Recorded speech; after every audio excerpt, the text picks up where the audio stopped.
बीते दिनों शनिवार को नीमच सिटी मार्ग पर वन स्टॉप सेंटर के पास हुई अतिक्रमण की कार्रवाई के खिलाफ मुस्लिम इंतजामिया कमेटी ने पीड़ित पक्ष के साथ नारेबाजी करते हुए कलेक्टर ऑफिस पहुंचे, जहां उन्होंने राष्ट्रपति के नाम तहसीलदार को ज्ञापन सौंपा। ज्ञापन में बताया गया कि शनिवार की सुबह एसडीएम, सीएसपी, सीएमओ और तहसीलदार पुलिस दल बल के साथ जेसीबी लेकर नीमच सिटी मार्ग पर इमली वाले बाबा के यहाँ पहुँचे।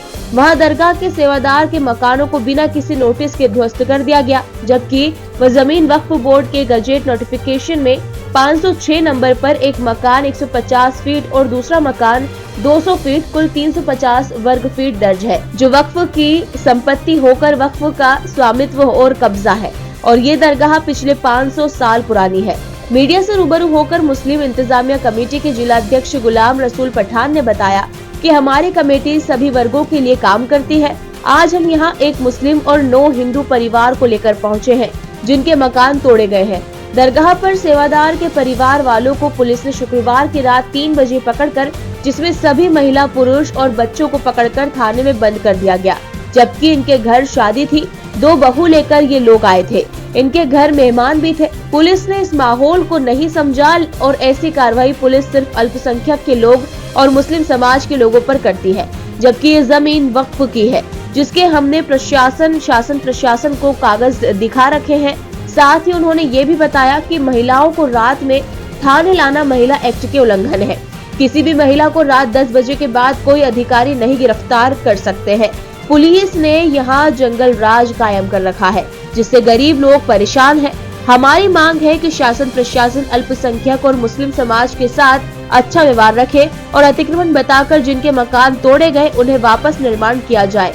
इस दौरान जिला मुस्लिम इंतजामिया कमेटी के पदाधिकारी और पीड़ित पक्ष के लोग मौजूद थे। मुस्लिमों के नहीं, हिंदुओं के हक के लिए भी लड़ती चली आई है। जैसा कि आपने सावन के अंदर देखा था, एक हिंदू एक मुस्लिम लड़की,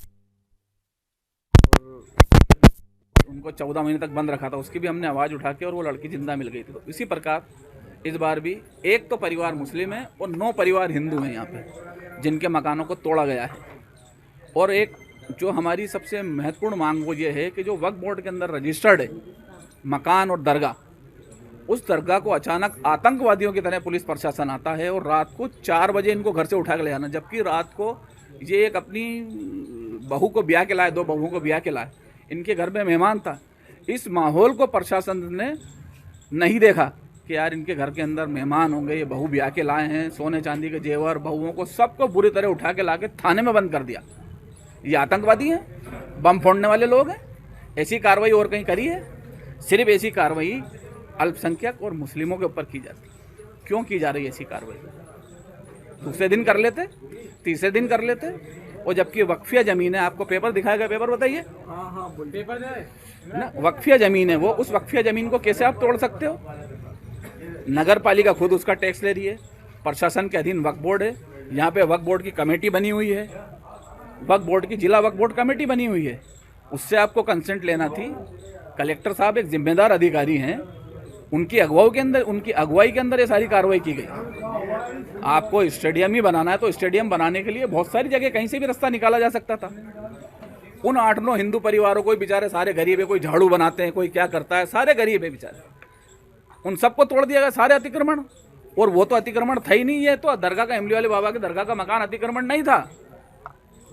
हम इसके लिए सुप्रीम कोर्ट की गाइडलाइन के लाइट के अंदर कलेक्टर नीमच और नीमच प्रशासन से पूरा पैसा वसूल करके बताएंगे और कार्रवाई करके बताएंगे। हम जल्द ही इसी हफ्ते के अंदर हाई कोर्ट में पिटीशन फाइल करेंगे। महिलाओं को रात में उठाया गया, इस बारे में आप क्या कहते हैं? ये सीधा महिला एक्ट का उल्लंघन है। रात को 10 बजे से लेकर सुबह 6 बजे तक कोई भी अधिकारी महिलाओं के घर में नहीं घुस सकता। इस पर भी कार्रवाई की जाएगी। जो अभी इनको घर में से पकड़ के लाए गए, उठा के लाए गए, पूरा जंगल राज कायम है। यहाँ पे मैडम एक हैं, उनको डिप्टी कलेक्टर मैडम है, एक मुस्लिम जोड़ा आया था जो बालिग है दोनों, उनको 4 दिन तक 5 दिन तक उसने बंद रखा। हमने अगर फ़ोन पे बात की कि मैडम इनको छोड़ दो, वो छोड़ती नहीं है, कहती तुम मुझे धमकी दे रहे हो। इस तरीके के जो प्रशासनिक अधिकारी हैं मुस्लिमों के साथ ऐसा व्यवहार करते हैं, मतलब क्या चाहते हैं ये? क्या मांगे आपकी? ऐसे लोगों को, ऐसे अधिकारियों को जिला प्रशासनिक कार्यालय से हटा देना चाहिए। आपकी मांग क्या है? हमारी मांग ये है कि मुस्लिमों के साथ सही व्यवहार हो, अल्पसंख्यकों के साथ सही व्यवहार हो। इन्हें अतिक्रमण तोड़ने का शौक है तो बहुत सारे अतिक्रमण की हमने RTA लगा के ले रखी है ना। कलेक्टर साहब अपने यहीं पे ये मंदिर बना हुआ है, इसकी परमिशन दी क्या? हम नहीं चाहते हम किसी धर्म के विरुद्ध नहीं है, लेकिन जो रजिस्टर्ड चीजें हैं आप उनको क्यों तोड़ रहे हो यार? आखिर क्या चाहते हो? ये गलत कार्रवाई है और इसके ऊपर एक्शन होना चाहिए। हम जाएंगे कोर्ट, शासन से हमें उम्मीद नहीं है कार्रवाई होगी। आपका नाम? क्योंकि बेड़े पीर दरगाह के आज तक उन लोगों को, अपराधियों को नहीं पकड़ा गया। हम आए कि ना तो नोटिस दिए हमको कि ना कुछ भी नहीं, ना पहले तो इन चाची का मकान तोड़ा, फिर वो पीछे माली का मकान तोड़ा और फिर हमको बोला कि जल्दी से जल्दी खाली कर दो ये मकान। हम 10 पट्टा भी था हमारे पास, तो हमको रहते रहते 50 साल हो गए वहाँ पे। जब रोड ही नहीं बना था उस टाइम के हम रह रहे हैं वहाँ पे। ये बगीचा नंबर 13 में कुछ नहीं था, जिसके पहले के रह रहे हैं हम वहाँ पे। 50 साल हो गए रहते रहते। कोई नोटिस वगैरह पहले दिया है? नहीं दिए नोटिस भी। बोलने भी नहीं आए? हाँ, कोई अधिकारी भी नहीं आए।